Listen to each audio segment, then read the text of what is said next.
On a January night in 1837, Catherine Brennan sat in a chair in the corner of a locked room at Sweetwater Plantation, a pen trembling in her hand and a blank ledger page before her. Her husband stood across from her, his gray eyes cold as winter steel, and gave her explicit instructions about what she was to observe and record. The woman brought into that room was named Ruth. She was 23 years old, terrified, and had no choice in what was about to happen. Neither did Catherine. What began that night would continue for years, turning a Georgia plantation into something far darker than the usual horrors of slavery. It would involve a doctor from Charleston with twisted theories about human breeding, a network of wealthy men trading children like livestock, and a secret that would eventually consume everyone it touched. Before we continue with the story of Catherine Brennan and the nightmare that unfolded at Sweetwater, subscribe to the Fear Files and hit that notification bell so you never miss stories like this. Drop a comment telling us what state or city you are listening from. We love hearing from our community across America. What Catherine witnessed that night was only the beginning of something far more calculated and horrifying than she could have imagined. Milledgeville served as Georgia's capital from 1804 to 1868, a city of red clay roads and white-columned buildings where politicians and plantation owners mingled in parlors, thick with cigar smoke and schemes. 20 miles northeast, where the Oconee River carved through pine forests and bottomland, Sweetwater Plantation sprawled across 2,000 acres of cotton fields. The main house, built in the federal style with its symmetrical facade and tall windows, stood on a slight rise positioned so that Nathaniel Brennan could survey his entire domain from the second-floor gallery. Nathaniel had inherited Sweetwater from his father in 1832 at age 28, along with 37 enslaved people and a reputation for cold efficiency. He stood just under 6 feet, lean and angular, with pale gray eyes that people said looked through you rather than at you. His hands were always clean, nails trimmed short, a stark contrast to the dirt-creased fingers of other planters who still worked alongside their field hands in those early years. Nathaniel never touched a plow. He studied ledgers, read agricultural journals from Charleston and Savannah, and corresponded with men who spoke of scientific farming and rational management of resources, both plant and human. Catherine Haywood became Catherine Brennan in May 1834. She was 19. He was 30, and the marriage united two prominent Middle Georgia families. Her father owned a successful mercantile business in Milledgeville, supplying everything from fabric to farm equipment to the surrounding plantations. Catherine had been educated at a finishing school in Augusta, unusual for the time, and could read Latin, play pianoforte, and manage household accounts with precision. She had auburn hair that she wore in the fashionable style of the era, pulled back severely from a face that portraits show was handsome rather than beautiful, with a strong jaw and intelligent dark eyes. Their first year passed pleasantly enough by the standards of planter society. Catherine managed the household servants, organized dinners for Nathaniel's political connections, and learned the rhythms of plantation life. The house smelled of beeswax and lavender in summer, wood smoke and cinnamon in winter. She kept a garden of medicinal herbs, as most plantation mistresses did, learning which plants soothed fever and which eased the pains of childbirth for the enslaved women who had no access to proper doctors. But by their second anniversary, the absence of children had become a source of tension. In a society that measured a woman's worth by her ability to produce heirs, Catherine's failure to conceive was whispered about at church socials and ladies' teas. Nathaniel said nothing directly, but Catherine noticed the way his jaw tightened when friends mentioned their growing families. The way he would leave the room when someone asked when they might hear the patter of little feet at Sweetwater. In September 1836, Nathaniel brought a doctor from Augusta to examine Catherine. The man spent 3 days at the plantation conducting examinations that Catherine later described in her diary as humiliating beyond measure. His conclusion, delivered to Nathaniel in the study while Catherine waited in the parlor, was definitive. Some defect in her womb made conception impossible. The doctor used technical terms Catherine did not understand, but the message was clear. She would never bear children. Nathaniel's response was not anger, which Catherine might have expected. Instead, he became eerily calm. He thanked the doctor, paid him generously, and sent him back to Augusta. That night at dinner, he told Catherine that he had been doing a great deal of reading. He had corresponded with men in Charleston who were studying what they called natural philosophy, the science of heredity and breeding. If Catherine could not give him an heir through natural means, he would pursue alternative methods. Methods that were, he assured her, perfectly legal under Georgia law and widely practiced, if not widely discussed, throughout the South. Catherine understood immediately what he meant. The practice was indeed common, though rarely acknowledged openly. Planters who wanted to increase their labor force without the expense of purchasing more slaves would father children through enslaved women. These children, inheriting their mother's status regardless of their father's race, would themselves become property. Some planters kept these arrangements discreet. Others were blatant about it. But what Nathaniel proposed went far beyond the usual exploitation. He wanted her involved. He wanted her present. He wanted her to document everything. The first woman Nathaniel selected was named Ruth, 23 years old, tall and strong from years of field work. On a cold January night in 1837, Nathaniel had Ruth brought to a room on the east side of the main house, a room that had once been used for storing linens, but which he had converted for this purpose. He ordered Catherine to be present, to observe, to take notes on Ruth's physical characteristics, her health, her demeanor.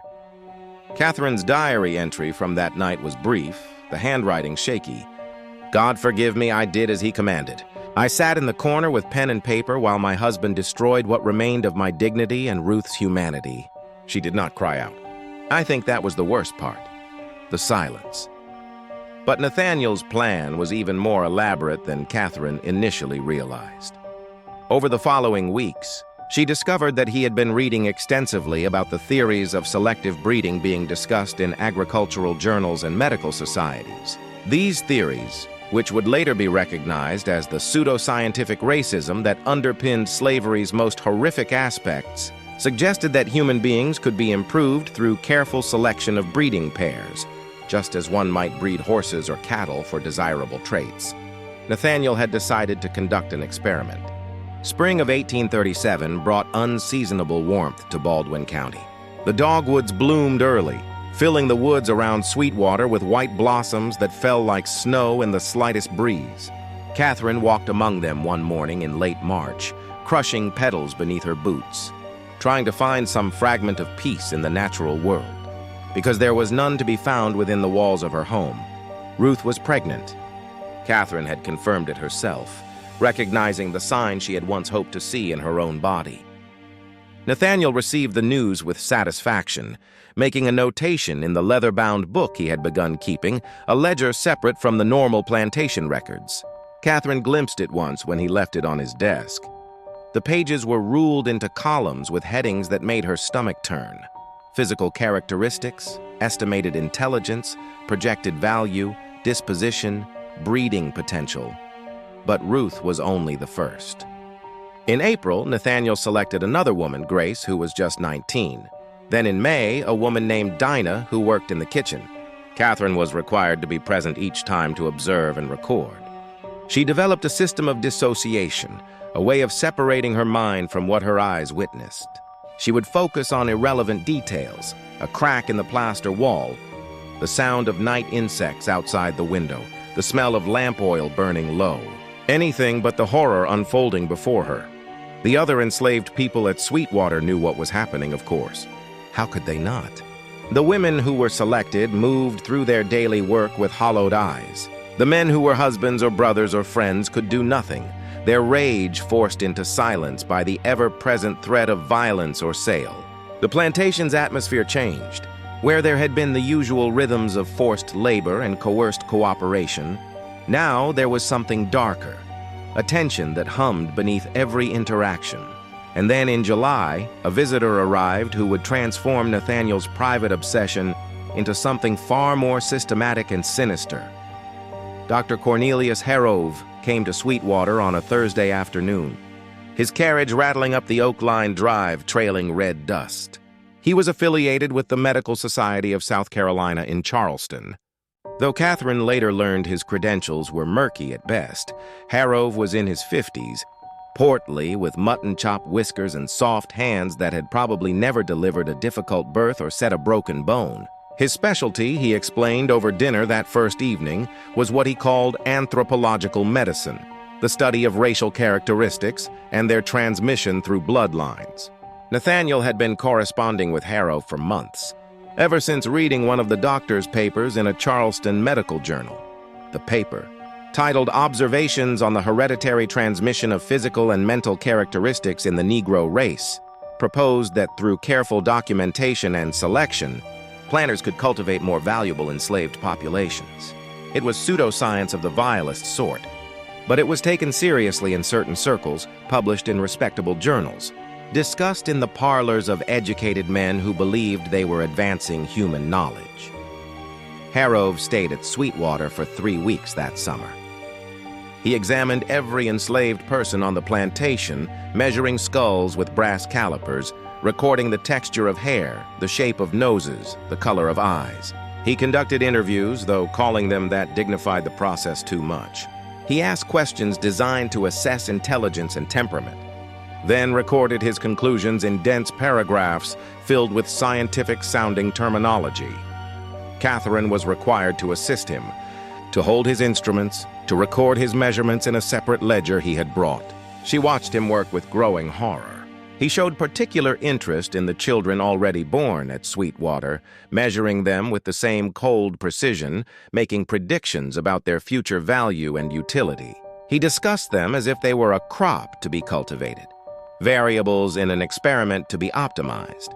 In the evenings, Harrove and Nathaniel would sit in the study, door closed, voices low. Catherine learned to listen at the door, though what she heard made her wish for ignorance. They were planning something larger than Nathaniel's initial project. Harrove knew other planters, he said, men of vision who understood that the future of Southern prosperity lay in scientific management of their human property. A network could be established. Information could be shared. Children with desirable characteristics could be traded or sold to continue breeding lines. It was Ruth who first told Catherine about the other thing that was happening.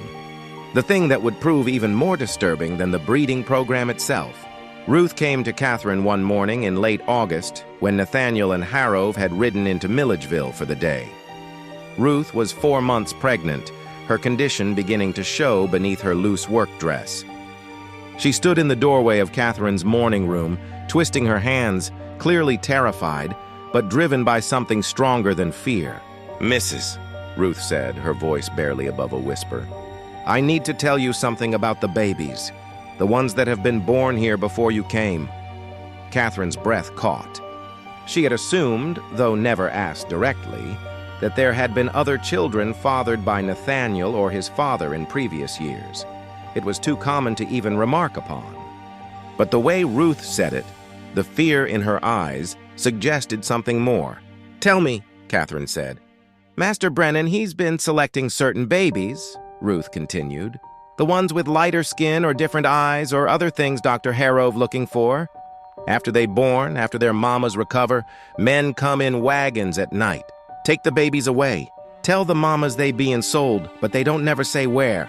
And Mrs., we ask other folks at neighboring plantations when we allowed to visit, and none of them ever see these babies. They just gone."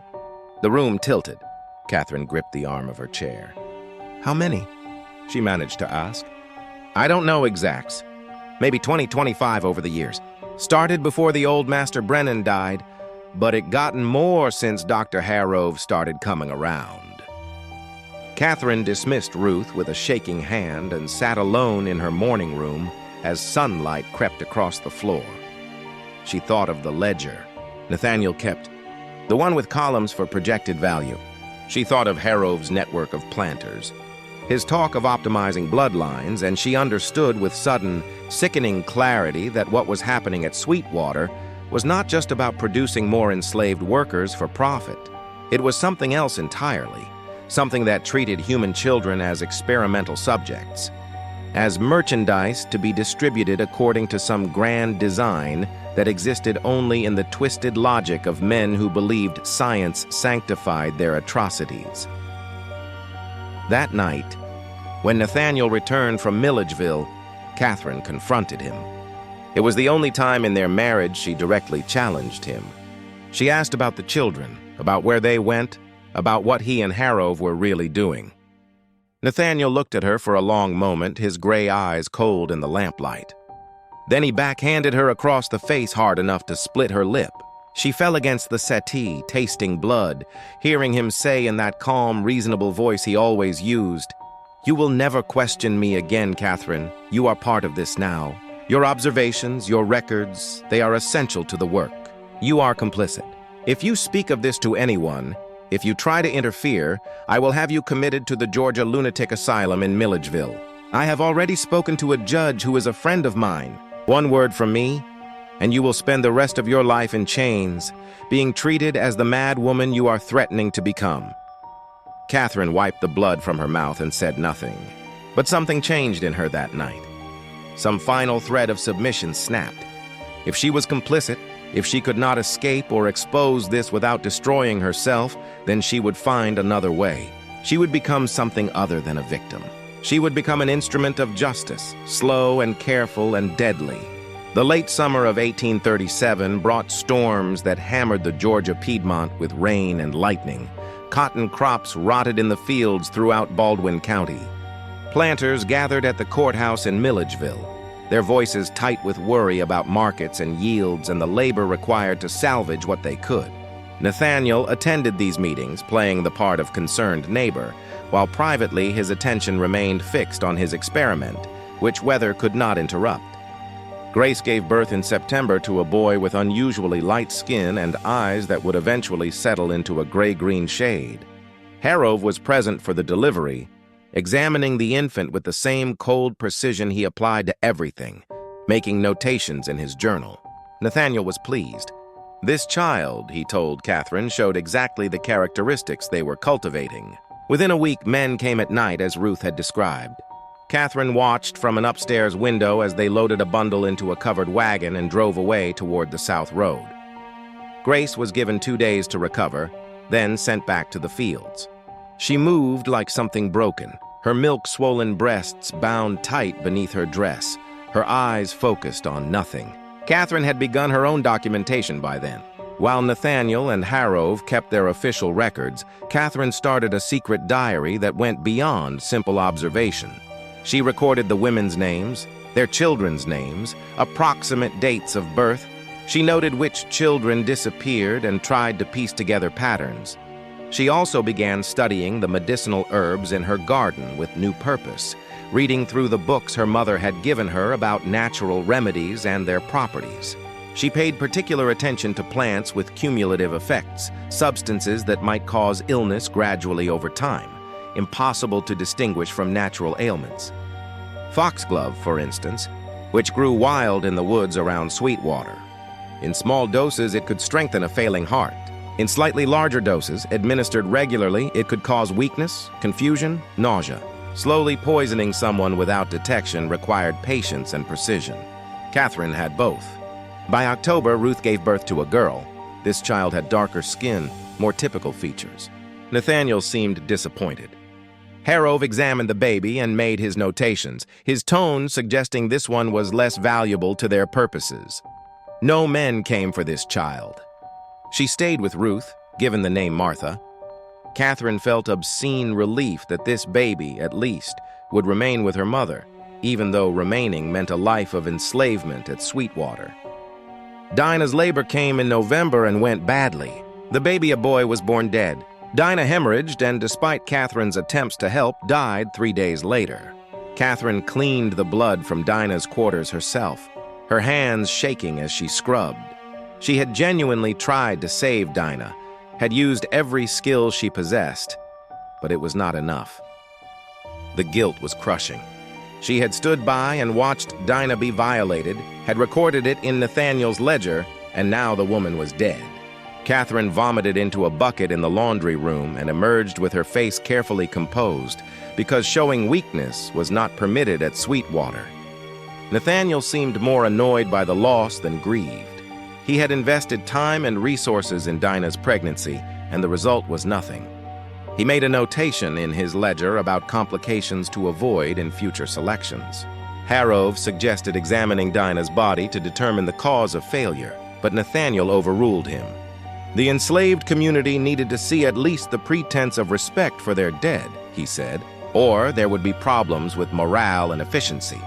They buried Dinah in the small cemetery behind the quarters, a plot marked with wooden crosses and rough stones.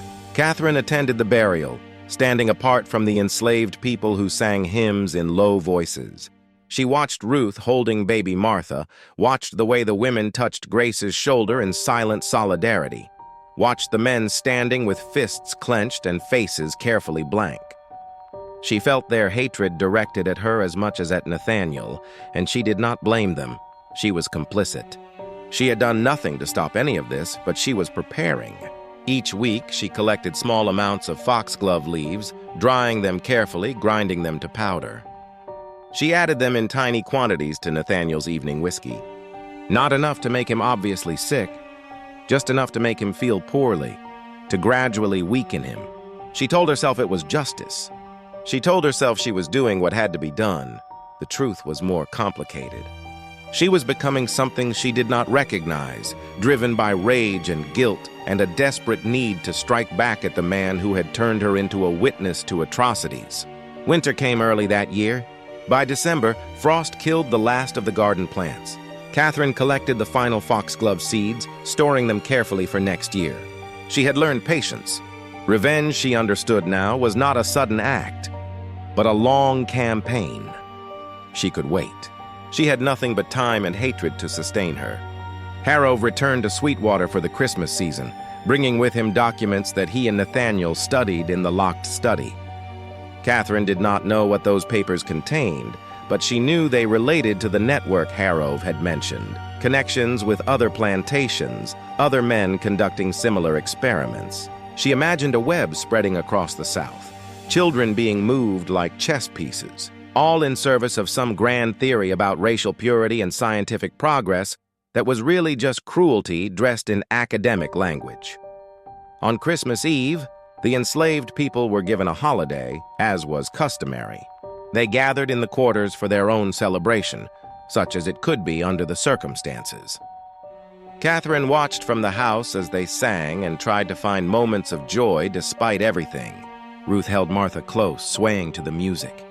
Grace stood alone at the edge of the group, staring at nothing. Catherine turned away from the window and poured herself a glass of wine, her hands steady now. She had moved past horror into something colder and more determined. The new year of 1838 arrived with freezing rain that turned the roads to mud and kept everyone confined. Nathaniel and Harrove spent long hours planning the expansion of their project. Catherine spent her time documenting everything, building her secret record and adding tiny amounts of poison to her husband's drinks. The foxglove was working, but slowly. Nathaniel had begun complaining of fatigue, occasional nausea, a general malaise he attributed to the winter weather. No doctor was called. Why would he call a doctor for something so minor? Catherine smiled at him over the breakfast table and asked if he wanted more coffee. He did. She poured it carefully, her hands perfectly steady, and watched him drink it down. What do you think Catherine should do? Could you maintain the same composure in her situation? Let us know in the comments. And if this story is pulling you in, hit that like button and share this with someone who appreciates dark historical tales. Let's continue discovering what happened at Sweetwater Plantation. March of 1838 brought false spring to Middle Georgia, warm days that coaxed early buds from the fruit trees before late frosts killed them. Nathaniel's health continued its gradual decline. He moved more slowly now, complained of weakness in his limbs, difficulty concentrating. Catherine suggested he see a doctor in Milledgeville, but he refused, insisting it was merely the lingering effects of winter. His pride would not allow him to admit vulnerability. Harrove noticed during his April visit. The doctor examined Nathaniel in the study, Catherine not present for once, and emerged looking concerned. He recommended reduced physical activity, better nutrition, perhaps a tonic. He wrote out a prescription for a compound that could be obtained from an apothecary in town. Catherine collected the prescription and filled it, but she also began reducing the foxglove doses. She did not want Nathaniel dead yet. She wanted him weak, dependent, unable to continue his breeding program with the same vigor. She wanted him to suffer as she had suffered, to lose control of his body as he had taken control of others' bodies. But her plans were complicated by a new development. 2 women were pregnant again, Ruth for a second time, and a woman named Pearl, who worked in the main house as a chambermaid. Pearl was 26, educated by previous owners who had taught her to read before economic troubles forced them to sell her south. She was intelligent, observant, and Catherine had noticed the way Pearl watched everything, filing away information as if she too were keeping records. Catherine began to feel a strange kinship with Pearl, though they could never acknowledge it openly. Both were trapped in Sweetwater's nightmare. Both were documenting it in their own ways. Both were waiting for something to change. When they passed in hallways, Pearl's eyes would meet Catherine's for just a moment, a communication without words. They understood each other. It was Pearl who finally told Catherine about Samuel. One morning in late April, when Nathaniel and Harrove had ridden into Milledgeville for a meeting with other planters, Catherine found Pearl alone in the laundry room, washing linens in water gone gray with soap. Catherine sent the other workers away on pretended errands, waiting until she and Pearl were alone before speaking. "I know you have been watching," Catherine said quietly. "I know you see everything that happens here just as I do, and I know you understand what my husband is doing." Pearl's hands stilled in the wash water. She looked at Catherine with those intelligent eyes, assessing, calculating risk. After a long moment, she said carefully, "What is it you want to know, Mrs.?" "Everything you think I should know.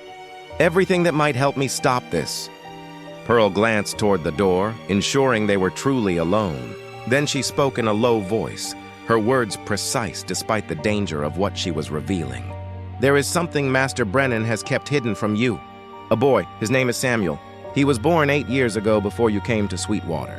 His mama was a woman named Judith who worked in the house. Master Brennan kept Samuel because he was the first one born looking almost white, with gray eyes and light hair like his own. Judith got sold away to Alabama when Samuel was weaned, and the boy has been living in a cabin apart from the rest of us ever since." Catherine felt ice spreading through her chest. "Why have I never seen this child? Master Brennan keeps him separate. He has been teaching Samuel things, reading, writing, arithmetic, history, things he does not allow the rest of us to learn. I have heard him and Dr. Harrove talking about the boy. They say Samuel is proof that their breeding theories work. And Mrs. Pearl's voice dropped even lower. They are planning to use him. When he gets older, when he reaches manhood, they plan to have him father children himself. They want to create a whole line of people who look white but are still property under the law. People they can sell for fortunes to buyers who want servants that can pass in white society." The horror of it struck Catherine like a physical blow. Nathaniel had fathered a son and was grooming that child to continue the cycle of exploitation, to become another instrument of the same violation that had brought him into existence. It was a legacy of trauma designed to perpetuate itself across generations. "Where is this boy kept?" Catherine asked. "In a cabin on the east side of the property, past the barn. Master Brennan visits him most afternoons for lessons. But Mrs., you should know, Samuel is smart. Real smart. He understands what he is, what Master Brennan plans for him. I have seen the look in that boy's eyes. He is angry, and he is waiting for something. I do not know what, but he is not the obedient tool Master Brennan thinks he has created." Catherine left the laundry room with Pearl's words echoing in her mind. Samuel, a son, Nathaniel had kept, trained, shaped for some darker purpose. She needed to see this boy, to understand what 8 years under Nathaniel's instruction had created. That evening at dinner, Catherine took a calculated risk. She mentioned casually that she had heard there was a child at Sweetwater receiving an education. How unusual that seemed. Nathaniel's fork paused halfway to his mouth, his gray eyes fixing on her with sudden sharpness. "Where did you hear that?" His voice was controlled, but she heard the warning beneath it. "Servants talk," Catherine said with practiced indifference. "I pay attention to my household." Nathaniel set down his fork with deliberate care. "Samuel is part of the project, an experiment in potential.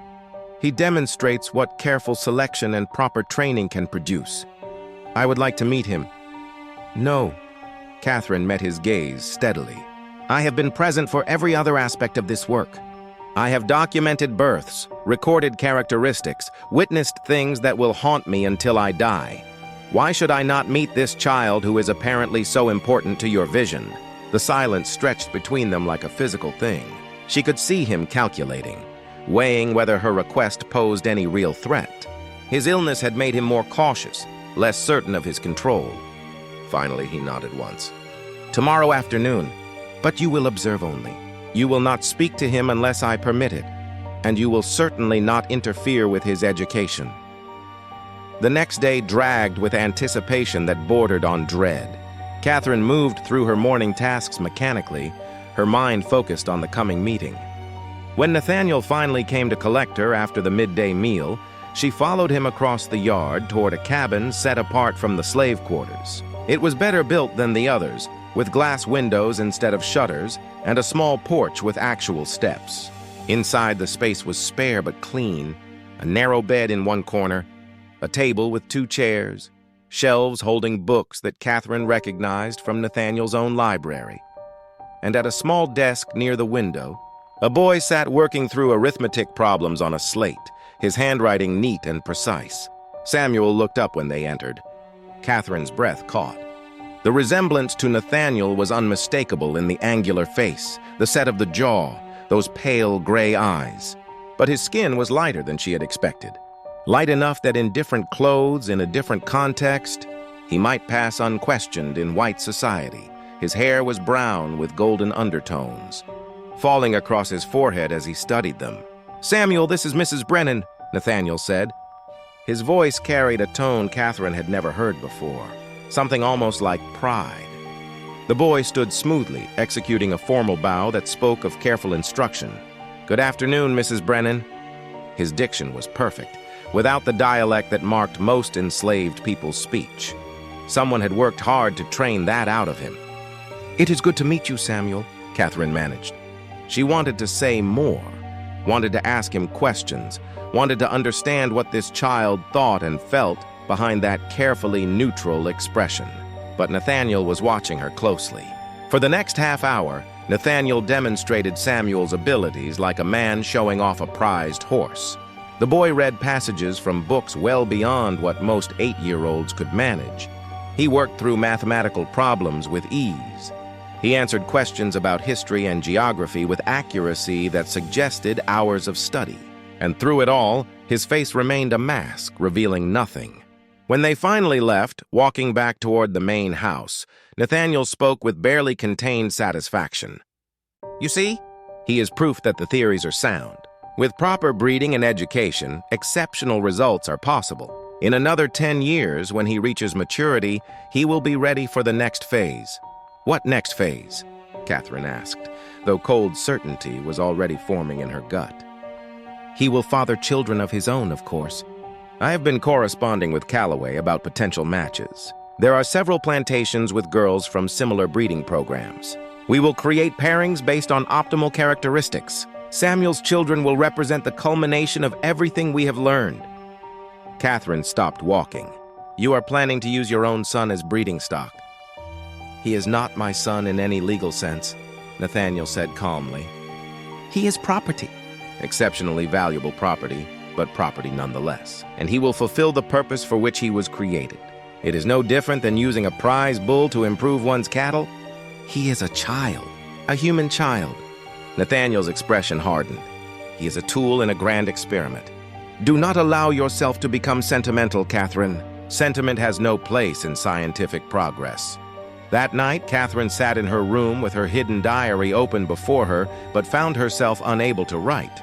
The horror of what Nathaniel planned for Samuel seemed to dwarf even the other atrocities. This was not just exploitation or trafficking. This was the creation of a self-perpetuating system of abuse designed to continue across generations. Samuel would be forced to inflict on others what had been inflicted upon his mother, creating children who would themselves be trapped in the same cycle. She had to find a way to stop it. But how? Nathaniel held all the power. The law was entirely on his side. Even if she somehow managed to help Samuel escape, where would he go? How would a light-skinned child of ambiguous status survive in a world that demanded clear categories? The answer, when it came to her, was both simple and terrible. She needed an ally with real power, someone whose moral authority carried weight, someone who could not be easily dismissed or threatened. She needed someone from outside the plantation system, someone with connections beyond Georgia. She needed a minister. The Reverend Thomas Gaines arrived in Milledgeville in early August, assigned to the Presbyterian Church by the Northern Synod. He was 35, unmarried, a graduate of Princeton Theological Seminary, with what the local congregation would soon learn were dangerously progressive views on slavery. Not abolitionist exactly, he was too careful for that, but he preached about Christian duty, about treating all people as children of God, about the spiritual dangers of absolute power. Catherine attended his first sermon and sat in the Brennan family pew, listening as he spoke about the parable of the Good Samaritan, with emphasis that made several plantation owners shift uncomfortably. After the service, she approached him in the receiving line, introduced herself with perfect propriety, and mentioned that she would value his counsel on some difficult spiritual matters. Reverend Gaines had intelligent brown eyes that seemed to see more than people wanted to reveal. "I would be honored, Mrs. Brennan. Shall I call it Sweetwater?" "That would be most appropriate," Catherine said, aware of Nathaniel watching from across the church lawn. "My husband and I would be pleased to receive you." The minister's first visit came the following Tuesday. Catherine had prepared carefully, ensuring that Nathaniel would be present for the initial meeting, that everything would appear perfectly normal and proper. They sat in the front parlor, drinking tea, discussing theology and church matters, with the careful politeness of strangers establishing boundaries. But when Reverend Gaines asked if he might tour the plantation to better understand the lives of his potential congregants, Catherine saw her opening. Nathaniel could hardly refuse without appearing suspicious, so he agreed with poorly concealed reluctance. Catherine led the tour with Nathaniel trailing behind, his breathing labored from the exertion. She made sure they passed the slave quarters at a time when people would be visible. Ruth was there holding little Martha, now a year old. Grace stood at her cabin door, that hollow look in her eyes that never changed. Pearl moved between buildings, her pregnancy now obvious, her movements careful and deliberate. "You have a large population here," Reverend Gaines observed. His tone was neutral, but Catherine saw how his gaze lingered on the women, on the children, cataloging details. "Sweetwater is prosperous," Nathaniel said. "We manage our resources efficiently." "Resources," the minister repeated softly. "Yes, I suppose that is one way to describe people." The tension in that moment was palpable. Nathaniel's jaw tightened, but he said nothing. They completed the tour and returned to the house, where Reverend Gaines took his leave with promises to return soon for further spiritual discussions. After the minister's carriage disappeared down the drive, Nathaniel turned to Catherine. "What are you doing?" "Seeking spiritual guidance," Catherine said calmly. "Is that not what a Christian woman should do?" "You have made me party to many things, Nathaniel. My conscience requires counsel." "Be careful, Catherine. Very careful." But the minister did return again and again over the following weeks. Sometimes Nathaniel was present for their discussions, sitting in his study as they talked theology. Other times, Nathaniel's increasing fatigue kept him to his room, and Catherine met with Reverend Gaines alone in the parlor with Pearl serving tea, her presence a silent reminder of what they were really discussing. Catherine was careful. She never spoke directly about the breeding program, never made explicit accusations. Instead, she asked theoretical questions. What was a Christian's duty when witnessing sin? What should one do when complicit in evil but powerless to stop it? How did one balance obedience to earthly authority against obedience to divine law? Reverend Gaines was equally careful in his responses. But Catherine could see understanding dawning in his eyes. He began asking his own questions, gentle and indirect, about the children at Sweetwater, about their fathers, about what happened to babies born on the plantation. Catherine answered with vague gestures and meaningful silences, letting him piece together the truth. In mid-September, Pearl went into labor. It happened in the afternoon, sudden and hard. Catherine attended the birth as she always did now. her presence required by Nathaniel even though he himself stayed away from the actual delivery. Pearl labored for 6 hours, her face slick with sweat, her hands gripping the bed frame until her knuckles went white. When the baby finally came, a girl with skin lighter than Pearl's but darker than Samuel's, Catherine wrapped the infant and placed her in her mother's arms. "Her name is Grace," Pearl said, her voice hoarse from screaming. "After the first one who lost everything." Catherine looked at this woman who had helped her, who had shared information at great risk, who had just endured agony to bring forth a child she might not be allowed to keep. "I will not let them take her," Catherine said quietly. "I promise you, Pearl.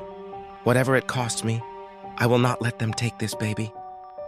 It was a rash promise, perhaps an impossible one, but she meant it. She had stood by too long, witnessed too much. If she could not save all the children who had already been stolen, she could at least fight for this one. That night, Nathaniel came to inspect Pearl's baby. He brought his ledger, making his usual notations about characteristics and potential value. Catherine watched him with barely concealed rage. When he finished and turned to leave, she followed him to his study. "This one stays," Catherine said. Nathaniel looked up from his desk. "That is not your decision. I am making it my decision. Pearl's baby will not be sold. She will remain here with her mother. And if I disagree, then I will go to Reverend Gaines and tell him everything, every detail of your breeding program, every child sold through Calloway's network, every aspect of your grand experiment. I will give him documentation with names and dates. I will destroy you, Nathaniel." It was a dangerous gambit.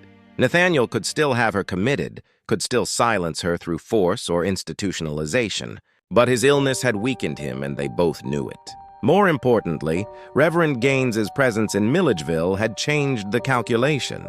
The minister had connections to the Northern Church, to people who might actually listen if accusations were made by a clergyman rather than a supposedly hysterical woman. Nathaniel studied her for a long moment. "You think you have power here? You think you can dictate terms to me in my own house?" "I think we both have something to lose," Catherine said. "And I think you are practical enough to recognize a stalemate when you see one. Pearl's baby stays. That is the price for my continued silence. One child. That is all you ask." Catherine hesitated, then pressed further. "And no more women selected for your program. What has been done is done, but no more. You ask me to abandon years of work. I ask you to stop committing evil in the name of science. If you refuse, I will ensure that everything you have built comes crashing down, even if it destroys me in the process." The standoff lasted for days. Nathaniel said neither yes nor no, simply withdrawing into cold silence. Catherine held firm, continuing her meetings with Reverend Gaines, continuing to document everything in her hidden diary. Pearl remained in her cabin with baby Grace, suspended in uncertainty, not knowing whether the child would be taken in the night, as so many others had been. Then, one evening in late September, everything changed. Just when we thought Catherine had gained some small measure of control over the horrors at Sweetwater, new complications emerge that will test her resolve and her courage to their absolute limits. If this story is gripping you, share it with someone who appreciates complex historical mysteries. Hit that like button and subscribe so you never miss our investigations into America's hidden past. The darkest revelations are still ahead. Reverend Gaines arrived at Sweetwater unannounced on a Thursday morning, his face grave. Catherine received him in the front parlor, immediately sensing that something had shifted. The minister waited until Pearl had served coffee and departed before speaking. "I have been making inquiries," he said quietly, "about the matters we have discussed. I spoke with colleagues in Savannah and Charleston, with people who might know about certain networks operating between plantations." Catherine's pulse quickened. "And what did you learn?" "Enough to trouble me deeply. Enough to suggest that what happens here is part of something larger and more organized than isolated incidents of immorality. Mrs. Brennan, I need you to tell me directly, are children being bred deliberately at Sweetwater and then sold into trafficking networks?" Catherine had spent weeks building up to this moment, preparing careful half-truths and implications. But faced with the direct question, with this man who genuinely seemed to care about justice, She found herself unable to maintain the pretense. "Yes," she said simply. "My husband and a doctor from Charleston named Harrove have been conducting what they call a breeding experiment. They select women. My husband fathers children, and those with certain characteristics are sold through a man named Edmund Calloway to buyers in the Caribbean and South America. I have been forced to witness and document everything. I have records, Reverend Gaines. Names, dates, physical descriptions, evidence of at least 40 children who have disappeared from this plantation over the past decade." The minister's face had gone pale. "God in heaven! And you have proof of this?" "I have documentation, but I have not yet determined what to do with it. If I go to local authorities, they will dismiss me as a hysterical woman, or my husband will have me committed to the lunatic asylum. The law gives him every right to do with his property as he wishes, and that includes both the enslaved people and, to a large extent, me." Reverend Gaines stood and paced to the window, looking out over the grounds of Sweetwater. "This is worse than I imagined. What you describe is not merely the sin of slavery, which is bad enough, but a systematic abuse that turns human beings into experimental subjects, into merchandise in a trafficking scheme." "Yes," Catherine said. "That is exactly what it is. I need to see your documentation, and then we need to determine how to proceed. There are people in Atlanta in the state government who might listen. There are federal prosecutors who handle smuggling cases. If we can prove international trafficking, there might be legal recourse even in Georgia." Catherine felt a flicker of hope for the first time in months. "I will get you the documents. But, Reverend, you must understand the risk. My husband has threatened me, and he has connections throughout this region. If he learns what we are planning, then we must be very careful," the minister said. "And we must move quickly." They made plans for Catherine to copy portions of her documentation and pass them to Reverend Gaines during his next official visit. He would take them to contacts in Atlanta and Savannah, people he trusted to handle such explosive information properly. It would take time, weeks or possibly months, to build a case strong enough to overcome the legal and social protections Nathaniel enjoyed.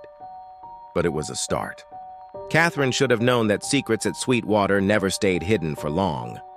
2 days after Reverend Gaines's visit, Catherine was in her morning room working on her needlework.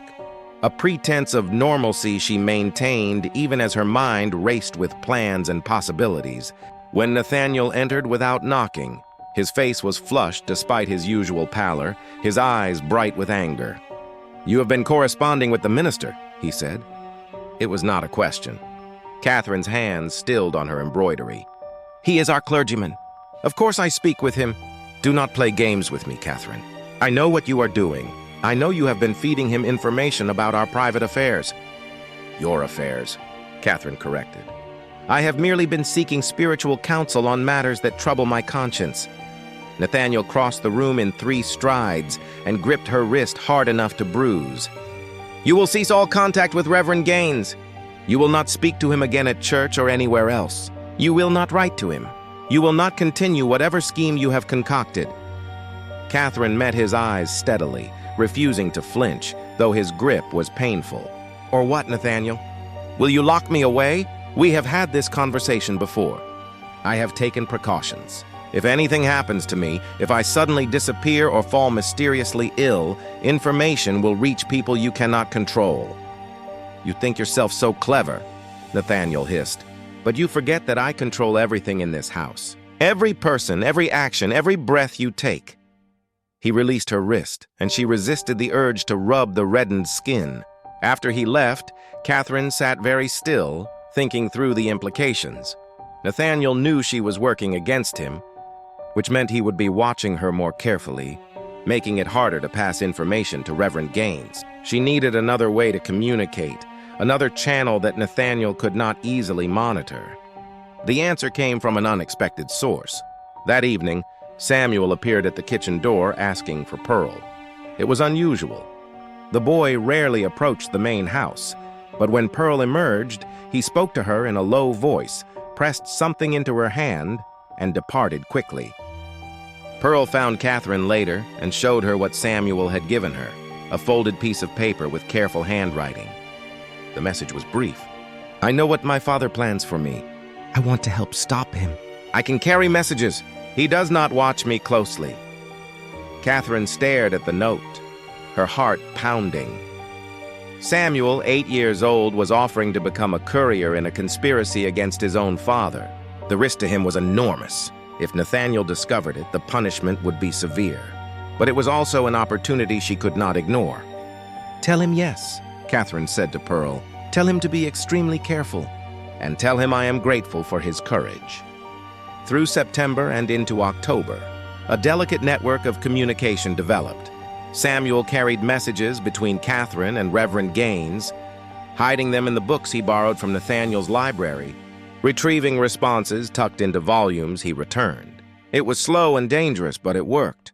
Catherine passed copies of her documentation page by page, and Reverend Gaines took them to his contacts in Atlanta. But the strain was showing on everyone. Pearl moved through her days with constant vigilance, baby Grace always close, her eyes darting at every sound. Ruth had grown gaunt and silent, barely speaking even to other enslaved people. Grace continued her hollow existence, a ghost moving through the cotton fields, and Catherine felt the weight of responsibility crushing down on her. Every decision she made put others at risk.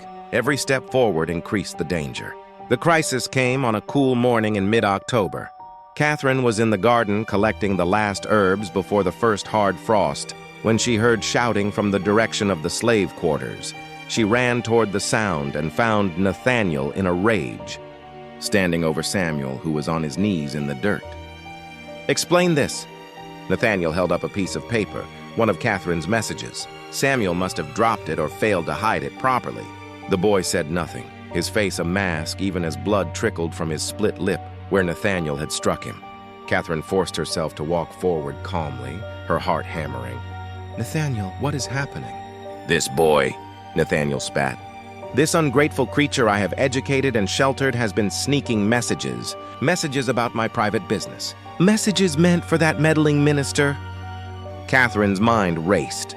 If Nathaniel knew about the messages, he would know she was behind them. The entire plan was compromised, but she could not let Samuel take the full punishment for following her orders. "I asked him to carry them," Catherine said clearly. "He was following my instructions." Nathaniel turned to her, his face purple with rage. "You admit it?" "I admit nothing except asking a child to perform a simple errand. If you have constructed some elaborate conspiracy in your mind, that is your concern, not mine. You have betrayed me. After everything, after all my warnings, you have conspired against me. I have sought spiritual counsel and shared my concerns with a minister of God. If you find that threatening, perhaps you should examine your own actions rather than condemning mine." The confrontation was building to something terrible. Catherine could see Nathaniel's hands shaking, could see the violence barely contained beneath his fury. Pearl had emerged from a nearby cabin holding baby Grace, her face stricken with fear. Other enslaved people had stopped their work, watching from a safe distance. And then Nathaniel made his decision. "Samuel, go to your cabin and wait there. You will be dealt with later." To the overseer who had come running at the commotion, "Fetch Dr. Phillips from Milledgeville. My wife has been suffering from delusions and hysteria. It is time she received proper medical attention." Catherine felt ice flood through her veins. This was the threat Nathaniel had held over her since the beginning. The ultimate weapon he could deploy to silence her completely. Commitment to the Georgia Lunatic Asylum, where she would be locked away, possibly for years, possibly forever, labeled as insane and stripped of all credibility. "You cannot do this," Catherine said, fighting to keep her voice steady. "I can do whatever is necessary to protect my household and my interests," Nathaniel replied. "You have proven yourself incapable of rational thought. You have become a danger to yourself and to the proper order of this plantation. I'm acting out of concern for your welfare." The overseer had already departed toward the stable to saddle a horse. Within an hour, Dr. Phillips would be on his way from town. Catherine had perhaps 60 minutes to prevent the destruction of everything she had worked toward. She looked at Samuel, still kneeling in the dirt, at Pearl holding baby Grace, at Ruth, standing in her cabin doorway with Martha clinging to her skirts. At all the faces watching this confrontation, all the people whose lives would continue in suffering if she failed now. "I have documentation," Catherine said quietly. Of everything. Every woman you violated, every child born and stolen, every transaction with Calloway, every conversation with Harrove about your breeding experiments. I have names, dates, amounts paid. I have copied letters describing your international trafficking network. And I have given all of it to Reverend Gaines with explicit instructions to send copies to newspapers in Charleston, Savannah, and Atlanta, to the state attorney general, to federal marshals, and to church authorities throughout the South if anything happens to me. Nathaniel's face went from purple to pale. You are lying, am I? Catherine walked closer to him, lowering her voice so only he could hear. You taught me to observe, to document, to plan with patience. Did you truly believe I was doing that only for your benefit? I have been building a case against you for over a year. Every time you forced me to witness your crimes, I was recording them. Every conversation you had with Harrove and Calloway that you thought I was not paying attention to, I was memorizing. Every child that disappeared in the night, I noted the date and description. No one would believe you, Nathaniel said, but his voice had lost its certainty. Perhaps not if I were alone. But Reverend Gaines believes me, and he has connections to people in Atlanta, in the federal government, in newspapers that are not controlled by plantation interests. Even in the South, Nathaniel, there are limits to what people will tolerate. Slavery is one thing. It is legal, sanctioned, woven into our economy. But international child trafficking, organized breeding programs documented like livestock experiments, that is something else entirely. That is scandalous enough to bring scrutiny even here. Pearl stepped forward, still holding baby Grace. Mrs. Catherine is not the only one with records, she said clearly. I have been writing too. So has Samuel. So have others. We may be enslaved, but we can read and write, and we have been documenting everything. You think we are property that cannot testify, but written records are different. And if something happens to Mrs. Catherine, if she disappears into that asylum, we will make sure those records reach people who will publish them. It was a tremendous risk for Pearl to speak so directly, but Catherine understood the strategy. This was not just Catherine's word anymore. This was multiple sources, multiple forms of documentation, a case that could not be easily dismissed as one woman's hysteria. Nathaniel looked at the enslaved people gathering around the scene, looked at Samuel still kneeling in the dirt, looked at Catherine standing firm despite her terror. For the first time since Catherine had known him, he looked genuinely uncertain. What do you want? He finally asked. I want you to stop, Catherine said. Completely. No more women selected for breeding, no more children taken and sold, no more participation in Calloway's network. Samuel will continue his education, but will be legally freed when he reaches 21 and documented in your will. The women who have borne children here will be treated with basic humanity, and their children allowed to remain with them. And you will live with what you have done, knowing that if you violate any of these conditions, everything becomes public. You ask me to dismantle everything I have built. I am not asking. I am telling you the price of avoiding scandal and prosecution. You can accept these terms, or you can try to have me committed and discover whether my documentation reaches authorities before you can silence me. Those are your only choices. The standoff lasted for an eternal moment. The morning sun had climbed higher, making shadows shorter, but the scene felt frozen in time. Everyone present understood they were witnessing something unprecedented.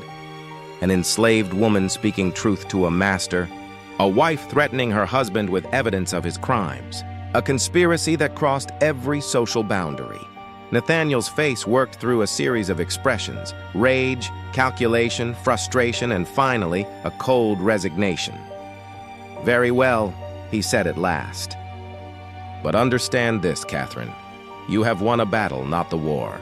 We will live here together in this stalemate, and I will make sure you suffer for this betrayal in every way I can devise that does not violate your explicit conditions. You will remain my wife, trapped in this house, complicit in everything that has already been done. That guilt will eat at you for the rest of your life. Yes, Catherine agreed quietly. It will. I will carry the weight of what I witnessed and did not stop quickly enough. I will bear that burden until I die. But at least no more children will be stolen. At least the horror stops here today. That is the only redemption available to me. Nathaniel turned and walked back toward the main house, his gait unsteady, the morning's confrontation having clearly exhausted him. Catherine watched him go, then turned to Samuel. "Stand up," she said gently. The boy rose, wiping blood from his lip. His gray eyes, so like his father's, met hers with an expression far too old for an 8-year-old. "Thank you, Mrs. Catherine," he said softly. "You were brave," Catherine told him. "Too brave for a child to need to be. I am sorry for the position I put you in." "I wanted to help," Samuel said. "I know what he planned for me. I know what I was supposed to become." He paused, then added with quiet intensity, "I will not be what he wanted.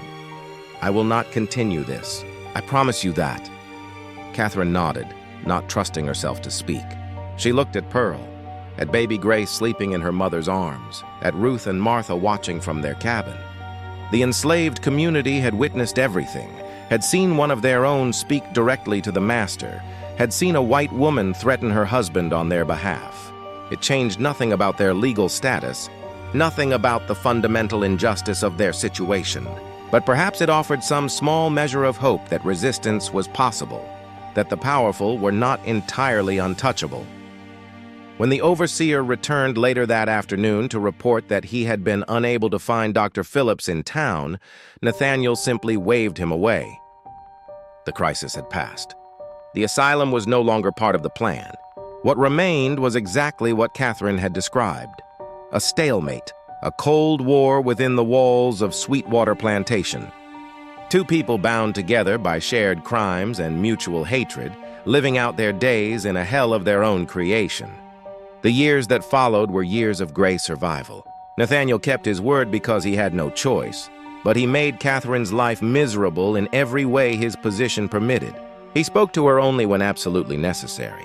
He excluded her from all social events, telling friends she had become reclusive due to delicate health. He controlled her access to money, to correspondence, to everything beyond the immediate grounds of Sweetwater. But the breeding program stopped. No more women were selected. No more children were taken in the night. Pearl raised baby Grace in relative peace, teaching her daughter to read in secret, passing on skills that might someday lead to freedom. Ruth kept Martha close, finding some measure of comfort in watching her daughter grow. Grace continued her broken existence, but was at least spared further violation. Samuel continued his education, but now Catherine participated in it openly, bringing him books, teaching him herself. When Nathaniel's increasing illness prevented regular lessons, she watched the boy grow from 8 to 10 to 12, watched intelligence sharpen into keen perception, watched anger mature into determination. He would keep his promise. She knew he would not become what Nathaniel had intended. Nathaniel's health declined steadily. The damage Catherine's foxglove poisoning had done to his heart was irreversible. By 1841, he could barely manage the stairs without stopping to rest. By 1842, he had largely withdrawn to his study, managing the plantation through overseers and written instructions. Catherine did not gloat over his deterioration. She felt nothing for him anymore, neither hatred nor pity, just a cold emptiness where emotion used to live. Reverend Gaines remained in Milledgeville, a steady presence and a reminder that the documentation still existed, that the threat of exposure remained real. Calloway's network had indeed collapsed when federal authorities raided a plantation in South Carolina for smuggling violations and found records of the child trafficking operation. Several planters fled the country. Harrow disappeared, presumably to the Caribbean, where many slaveholders went when things became too hot in the States. Catherine knew her victory was partial at best. The children who had already been taken were gone forever, lost in the slave markets of Cuba and Brazil, their fates unknown and unknowable. Grace would never recover from what had been done to her. Ruth would always carry the grief of her stolen son, and Catherine herself would always bear the guilt of having waited so long, of having been complicit for months before finally acting. In March of 1843, Nathaniel died. The doctor said heart failure, which was accurate enough. He was 39 years old. They buried him in the family cemetery with minimal ceremony. Catherine stood at the grave in her black mourning dress, and felt nothing except relief that it was over. His will, written in the final year of his life, left Sweetwater to Catherine with specific provisions about Samuel's education and eventual manumission at age 21. It was perhaps the only decent thing Nathaniel had ever done, acknowledging this son in the only way the law permitted, ensuring he would eventually gain freedom. Catherine suspected it was motivated less by love than by a desire to prove his theory had merit, that Samuel could succeed as a free man and thus validate the entire experiment. But the motivation did not matter. The result was what counted. Catherine lived on at Sweetwater for 11 more years. She never remarried. She managed the plantation as well as she could within slavery's constraints, treating the enslaved people with as much humanity as the system allowed, which was never enough. She established a small school where children could learn to read and write, knowing this was technically illegal but doing it anyway. She saved money and purchased freedom for Pearl and baby Grace in 1849, sending them north with letters of introduction to Quaker families in Philadelphia who helped refugees from slavery. Ruth asked to remain at Sweetwater with Martha. The plantation was the only home she knew, and she feared the uncertainty of freedom more than the familiar routines of enslavement. Catherine understood.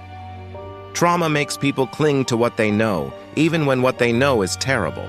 Samuel was freed in 1851 when he turned 21, as Nathaniel's will had specified. Catherine gave him money for travel, letters of introduction, and a copy of all the documentation about his origins. "If you want to know where you came from," she told him, "it is all here. But you are not defined by how you began. You can be whoever you choose to become." Samuel took the papers, thanked her, and left Sweetwater. He traveled north to Philadelphia, found work as a clerk, married a free black woman, and built a life under an assumed name. He never returned to Georgia. His children would grow up knowing they were descended from enslaved people, but not knowing the specific horror of their grandfather's breeding program. That knowledge died with Samuel in 1897, though researchers would eventually piece it together from the documents Catherine preserved. Catherine herself grew increasingly frail as the 1850s progressed. The years of stress, guilt, and constant vigilance had taken their toll. She developed a persistent cough that no amount of herbal remedies could cure. By the spring of 1854, she knew she was dying. "Consumption," the doctor said, though Catherine suspected it was something else, some deeper exhaustion of the spirit that manifested in the body. In her final weeks, she spent hours with her hidden diary, adding final entries and organizing all the documentation she had accumulated. She wrote detailed instructions for her lawyer about how the papers should be sealed and preserved, stipulating they should not be opened for 100 years. She wanted the truth to be known eventually, but not so soon that it would destroy the lives of those still living who had been victims of Sweetwater's horrors. Ruth came to visit her in those last days, bringing Martha, now a young woman of 16. They sat beside Catherine's bed in comfortable silence. These three women who had been bound together by shared trauma, each carrying their portion of grief. "Did we do enough?" Catherine asked Ruth. "Did stopping it when we did matter, or was it too little too late?" Ruth considered the question carefully before answering. "You can't give back what was taken, Mrs. Catherine. My son is gone. Grace's boy is gone. All those babies disappeared into places we will never know. That cannot be undone." She paused, looking at Martha sitting quiet beside her. "But my daughter is here. Pearl's daughter is free in Philadelphia. Samuel has a chance at a life. That is something. It is not redemption, maybe, but it is something." "I should have acted sooner," Catherine whispered. "The moment I understood what Nathaniel was doing, I should have found a way to stop him." "Maybe," Ruth said. "Or maybe you would have died or been locked away and it would have continued anyway. We cannot know what would have happened in a different world. We only know what happened in this one." She reached out and took Catherine's hand, a gesture that would have been unthinkable under different circumstances. "You did what you could when you could do it. That is all any of us can do." Catherine died on May 3, 1854, at the age of 42. She was buried beside Nathaniel in the family cemetery, an irony that would not have escaped her. Her will divided Sweetwater's land among the enslaved people who remained there, freeing all of them and giving them ownership of small parcels. It was challenged in court by distant Brennan relatives, and most of the formerly enslaved people eventually sold their portions because they lacked the capital to work the land and faced constant harassment from neighboring white landowners. But for a brief moment, the vision of justice Catherine had fought for was partially realized. The documentation she preserved, Nathaniel's ledgers, her hidden diary, the letters and records of Calloway's network, was sealed by her lawyer and placed in storage in the Baldwin County Courthouse. A note on the outside of the box read, "Not to be opened until 1954.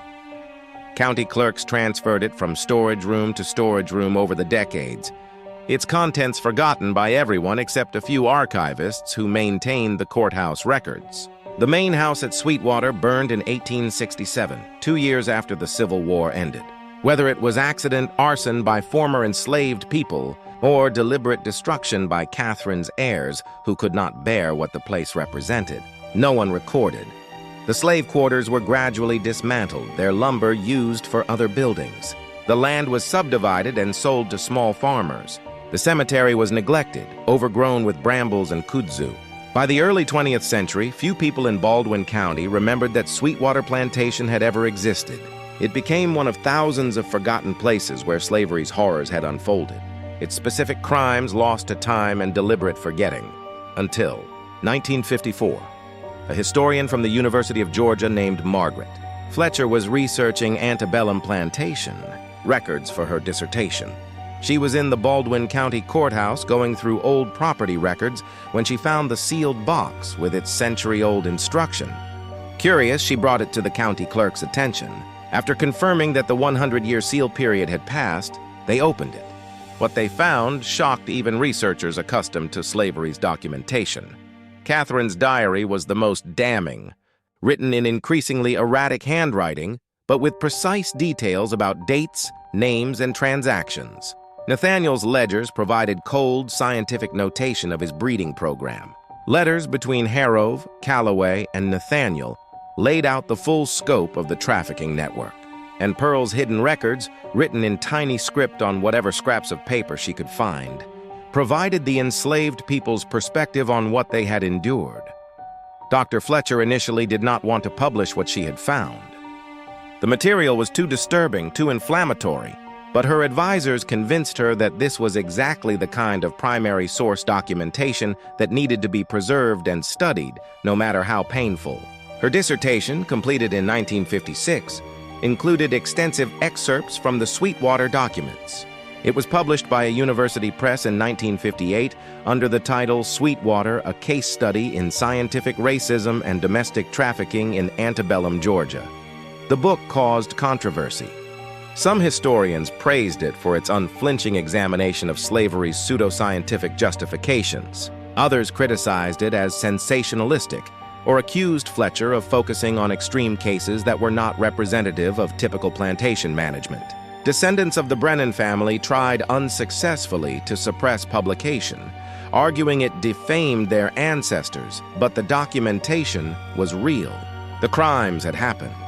And slowly, over the following decades, other researchers began finding similar evidence at other plantations. Proof that what happened at Sweetwater was not unique, but part of a broader pattern of systematic exploitation masked by the language of science and progress. Samuel's descendants learned about their family's origins when Fletcher's book was published. His grandson, Robert Cunningham, Samuel had taken his wife's maiden name when they married, was a physician in Philadelphia. He read the book and finally understood why his grandfather had never spoken about his childhood, why he had seemed to carry such profound sadness beneath his successful life. Robert wrote to Fletcher, thanking her for preserving the truth even though it was painful. And he provided family records that helped researchers trace what had happened to Samuel after he left Georgia. Pearl's granddaughter, a teacher in Boston, also contacted Fletcher after reading the book. She shared stories that Pearl had told her family about Sweetwater, about Catherine, about the resistance that happened in whispers and coded messages. These oral histories, combined with the written documentation, created a fuller picture of how enslaved people survived and resisted even in the most horrific circumstances. Ruth's descendants were harder to trace. Martha had remained in Georgia, married, and had children. But the family had scattered during the early 20th century's Great Migration north. Some researchers believe they located Martha's great-granddaughter in Detroit in the 1970s, but the connection was never definitively proven. Grace, the woman whose suffering had been so visible to Catherine, left no descendants. She died of pneumonia in 1862, still enslaved, still carrying the trauma of what had been done to her. Her name appears in Catherine's diary 47 times, always with notations about her condition, her silence, her hollowed-out existence. She represents the countless victims whose stories were not preserved, whose suffering left no mark except in the memories of those who witnessed it. The story of Sweetwater forces us to confront uncomfortable truths about American history. It shows how evil can be rationalized through the language of science and progress. It demonstrates how systems of oppression operate not just through open violence, but through bureaucratic organization, careful documentation, and networks of cooperation among people who believed they were advancing human knowledge. It reveals the limited options available even to privileged women when they found themselves complicit in atrocities they had no legal power to stop. Catherine Brennan was not a hero in any simple sense. She waited too long. She was complicit in suffering she documented, but did not immediately resist. She benefited from the same slave system that enabled Nathaniel's crimes. Her eventual resistance came only after she had witnessed unspeakable horrors and failed to prevent them. But she also preserved evidence that would otherwise have been destroyed. She risked her freedom and possibly her life to stop what she could stop. She used what limited power she possessed to save at least some children from trafficking. And she ensured that the truth would eventually be known, even if it took a century for that knowledge to emerge. The land where Sweetwater stood is now divided among several small farms and a section of Oconee National Forest. Hikers occasionally stumble across the old cemetery, though the markers are mostly illegible now, covered in lichen and cracked by a century and a half of weather. The stone foundation of the main house is still visible if you know where to look, slowly being consumed by kudzu and Virginia creeper. There is no historical marker noting what happened here. No memorial to the women who were violated, the children who were stolen, the lives destroyed by Nathaniel's experiments and Catherine's delayed intervention. The place itself has been forgotten by everyone except a handful of specialists who study the darkest corners of slavery's history. But the documents remain, carefully preserved now in the University of Georgia's Special Collections Library. Researchers still come to study them, still grapple with what they reveal about the capacity for human cruelty and the complicity of those who witness evil but fail to stop it immediately.